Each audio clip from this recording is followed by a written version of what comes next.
Olá, amigos do Grupo de Estudos Espíritas A Caminho da Luz de Cubatão. Que a paz de Jesus esteja em todos, que possamos todos ser abençoados nestes momentos de reflexão. Recentemente, fizemos uma transmissão ao vivo refletindo sobre o tema Quem seremos após a pandemia?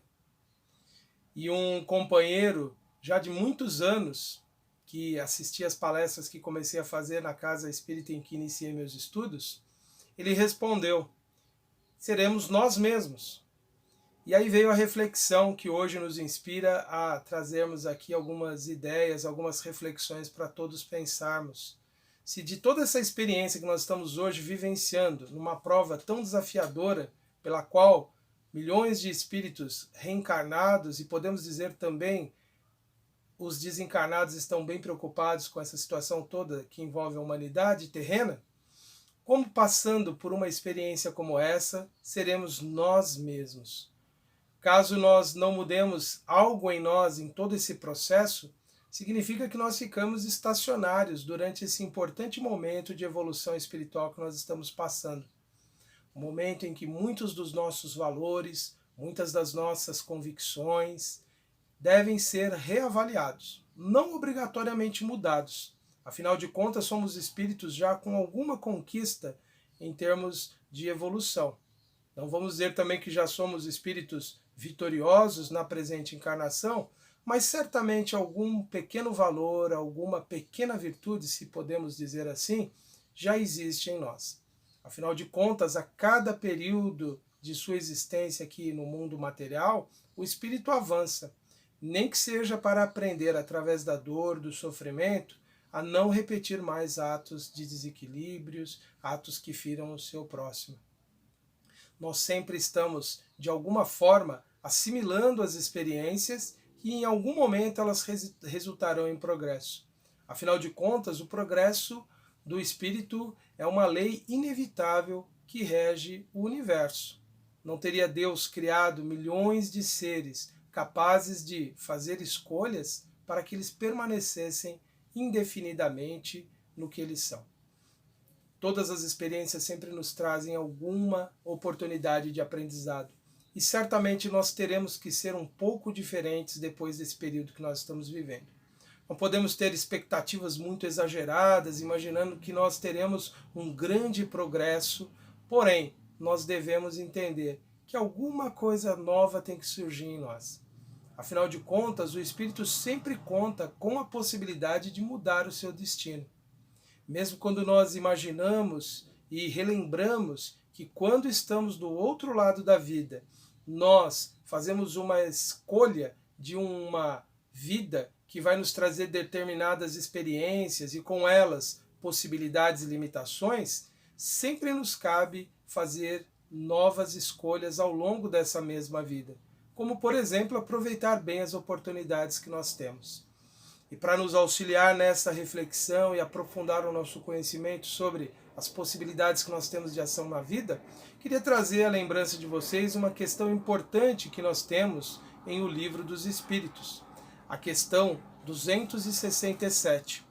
Quando Allan Kardec estudou junto aos espíritos o que poderiam os espíritos fazer antes de reencarnar, que tipo de escolha eles poderiam ter para a sua próxima vida terrena, ele reuniu essas questões e nos trouxe essas informações valiosas que constam lá do livro 2, o capítulo 6 de O Livro dos Espíritos.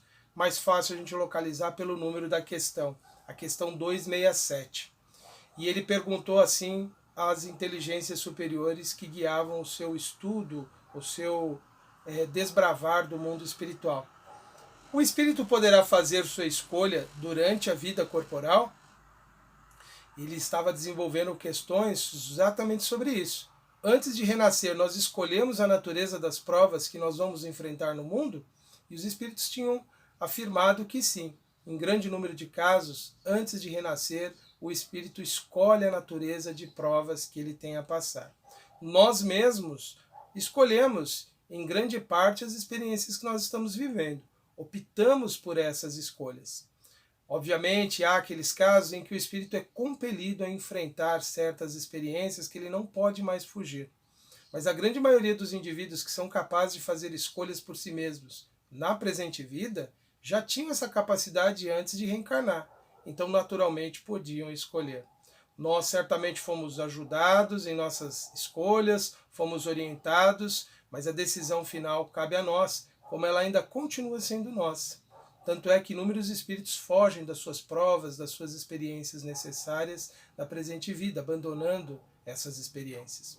Então, nós somos todos espíritos responsáveis pelas escolhas anteriores que fizemos e que determinaram a presente vida. Mas aqui, Kardec quer perguntar aos espíritos se, encarnado, nós podemos fazer escolhas que determinarão o nosso futuro, nós podemos continuar escolhendo as naturezas de provas que nós teremos pela frente? Vejamos o que as inteligências superiores nos informaram. Seu desejo pode influir, dependendo da intenção. Como espírito livre, porém, quase sempre vê as coisas de modo bem diferente. Ele faz alusão a essa ideia muito clara que nós temos de que quando estamos do lado de lá, a nossa compreensão da experiência terrena é diferente da presente encarnação. Nós, em função da matéria, das limitações que ela nos impõe, nos traz muitos enganos. Mas como espíritos nós somos mais conscientes nas nossas escolhas e escolhemos aquilo que, para aquele que tem a visão limitada do mundo material, seriam escolhas indesejáveis, escolhas que tragam experiências negativas, enquanto que, como espíritos, nós temos uma clareza de pensamento maior e entendemos que aquilo que para o mundo é indesejável, para o espírito em evolução, é a experiência necessária. E ele prossegue dizendo: é o espírito quem faz a escolha, mas, ainda uma vez, ele pode fazê-lo mesmo na vida material, pois há sempre momentos em que o espírito se torna independente da matéria em que habita. Eles estão se referindo também a essa possibilidade que nós temos quando adormecemos, sairmos do nosso corpo e termos um pouco mais desse entendimento aclarado, termos o nosso raciocínio aprimorado e refletirmos nas escolhas que nós vamos ainda ter que ter durante o estado de vigília, o momento que nós estamos acordados aqui no mundo material. Essa questão ela nos faz refletir que nós sempre poderemos, independente dos momentos que nós estamos vivendo na nossa vida, nós sempre poderemos fazer escolhas. E esse momento que nós estamos vivendo agora é um momento de grandes escolhas que nós podemos fazer. Nós temos ouvido inúmeros apelos de pessoas necessitadas de grande ajuda de diversas formas, não só ajuda material, mas ajuda espiritual, emocional, apoio afetivo nesses momentos de crise. Temos visto exemplos muito positivos de pessoas que, mesmo longe, estão colaborando umas com as outras, oferecendo seu apoio, seu incentivo, transmitindo mensagens de otimismo, de esperança, se importando com pessoas que se encontram solitárias. Essa é uma escolha que nós podemos fazer nesse período que nos parece tão grave. É uma escolha que nós podemos ter de solidariedade pelas pessoas que estão passando momentos tão ou mais difíceis que os nossos. Pessoas que muitas vezes estão solitárias.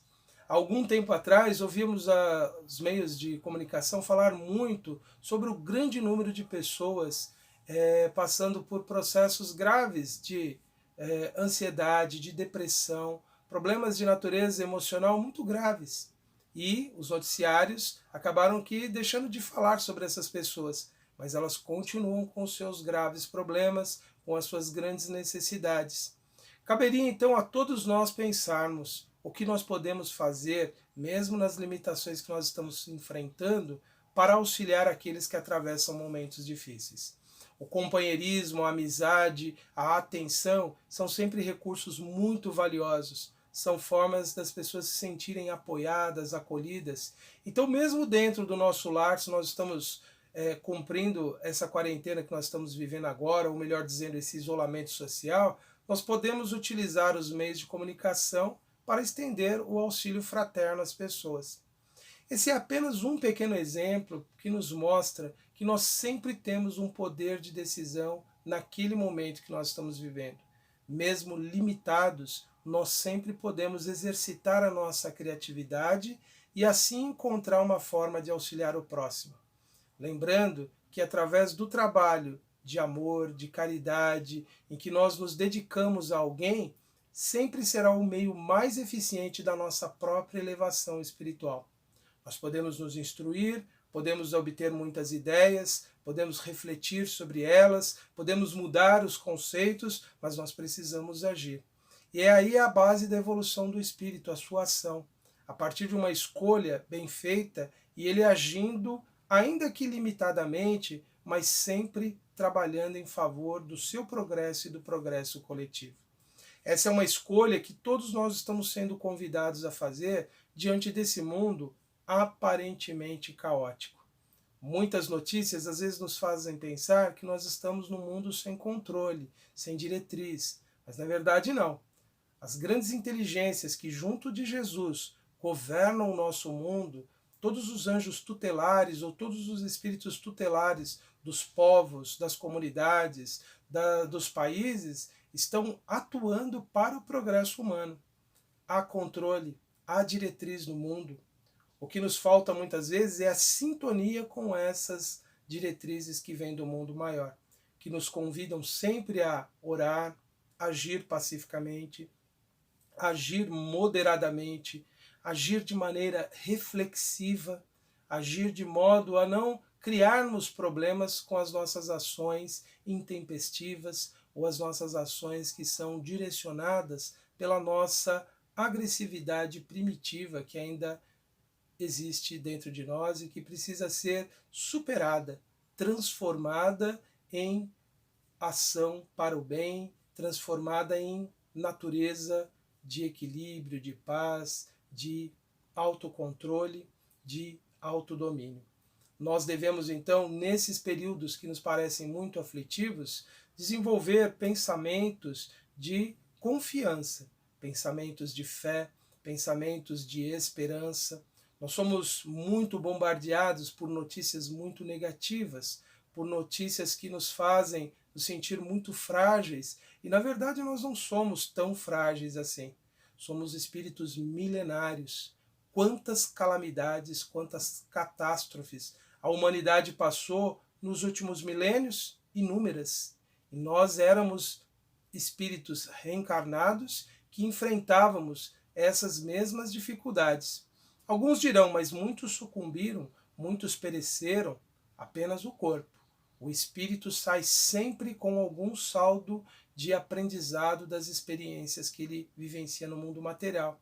Então nós somos a somatória de tantas experiências e de tantos aprendizados, e que o que hoje muitas vezes não nos permite agir com mais segurança é porque nós nos deixamos levar pelo medo, pela insegurança. E o medo é algo bastante nocivo em nossa experiência.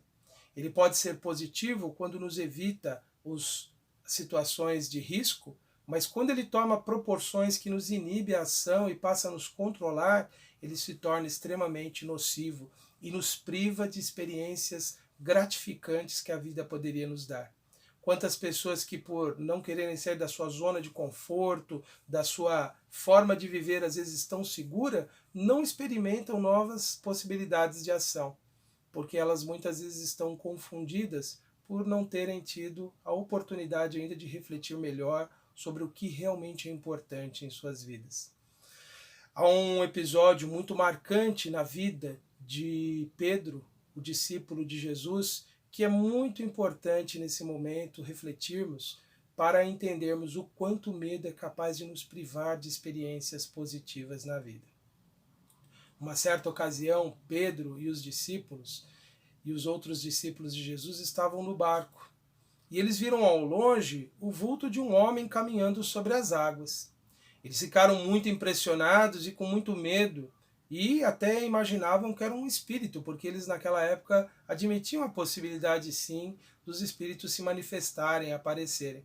Só que como até hoje acontece com muitas pessoas, o medo tomou conta deles diante daquele fenômeno tão impressionante de ver aquela figura se aproximando, caminhando sobre as águas. Quando Pedro descobriu que se tratava de Jesus, ele ficou maravilhado. Ele já sabia que o mestre era capaz de fazer coisas incríveis. E ele então, numa decisão muito corajosa, ele disse: Mestre, ordena que eu vá até o Senhor e eu irei. E Jesus disse para ele com tranquilidade: Venha, Pedro. E Pedro começou a caminhar sobre as águas. Quando nós trazemos essa imagem para os nossos dias, em que há tanto ceticismo, tanta dúvida, tanta desconfiança, as pessoas acham que isso foi algo imaginativo, algo que alguém ao longo dos séculos aí passados criou essa ideia ou essa história para trazer mais importância à figura de Jesus. Nós que estudamos os fenômenos espíritas e conhecemos através da literatura espírita tantos fatos extraordinários ficaram tão bem demonstrados de fenômenos de efeitos físicos, transporte de objetos, materializações, sabemos que é plenamente possível que Jesus tenha sim caminhado sobre as águas com o seu corpo físico e tenha permitido que Pedro também experimentasse dessa experiência extraordinária. Utilizando-se provavelmente dos fluidos que estavam naquele ambiente, ele materializou ali uma base firme para que ele pudesse caminhar sobre as águas e Pedro também. Só que ali naquele momento em que Jesus chama Pedro para caminhar com ele sobre as águas para vir ao encontro de Jesus, Pedro percebe o quanto insólita era aquela experiência, o quanto aquilo era pouco provável, dois homens apoiados no mar, ainda mais que em torno se armava uma grande tempestade. Naquele momento, Pedro sentiu medo e permitiu que o medo trouxesse a dúvida para ele. E foi naquele momento que ele sentiu afundar-se e ele foi quase se afogando. Jesus estava sob o controle total daquela experiência de Pedro. Ele deixou Pedro chegar no limite ali daquilo que ele poderia, e ele só aguardou o momento em que Pedro disse: Senhor, salva-me, socorre-me. E Jesus estendeu-lhe as mãos e o trouxe à tona. Naquele momento, Pedro teve uma experiência muito mais importante do que o caminhar sobre as águas. Ele teve a experiência de que o medo pode ser uma força destrutiva em nossas vidas. Quando chegaram ao barco, Jesus perguntou: Por que duvidastes, homem de pouca fé? Ele não estava, naquele momento, totalmente convicto de que o auxílio estava ali presente, mesmo percebendo que o amparo já estava acontecendo, afinal de contas ele experimentou a sensação de pisar na água, de se sentir apoiado. É que o medo neutralizou aquelas forças que ele, com a sua fé, ainda fraca, ainda iniciante, era fortalecida pela convicção de Jesus de que aquilo era possível. Nós podemos trazer essa experiência real, concreta, para uma forma interpretativa para a experiência que nós estamos vivendo hoje. Ela também pode ser o símbolo de que nós todos estamos hoje sendo muito testados em nossas convicções, em nossa fé. Nós todos estamos tendo a grande oportunidade de um grande testemunho de tudo que temos aprendido com a doutrina espírita e com o Evangelho de Jesus, que na sua essência são a mesma coisa.